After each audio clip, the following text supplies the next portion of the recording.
ఒక రౌడీ విధవా ఒక third class fellow నా స్టూడియోకి వచ్చి నా దగ్గర పనిచేసే స్టాఫ్ ముందు నన్ను హట్ చేశాడు. హట్ చేయటం ఏంటండి? కుళ్ళబుడితేను అంతే కదండి. అలా చూస్తారేంటండి? డాక్టర్ల దగ్గర దాదాల దగ్గర ఏది దాచకూడదు, ఉన్నది ఉన్నట్టు చెప్పేయాలి. నువ్వు చెప్పేయటం అయిపోయిందా? మిగిలింది నేను చెప్పుకోనా? అది కూడా నువ్వే చెప్తావా? చెప్పండి సార్. అది భయ్యా,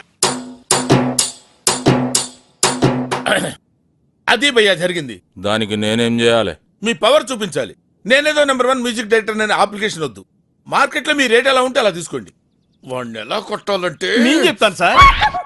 వాడిని ఎలా కొట్టాడు మీరు వాడిని అలా కొట్టాలి. వాడిని ఏడేడ బజాయించిండో నాకేమేరకరా? నాకెరక సార్, అసలు నా లైఫ్ లో అలాంటి కొట్టుడే చూడలేదు.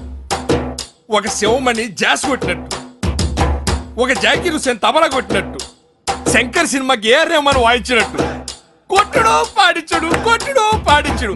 అసలు ఒక మాటలో చెప్పాలంటే ఇన్ని మాటలు చెప్పి ఇంకొక మాట ఏంట్రా? అంటే నాటుకో చెప్పాలి.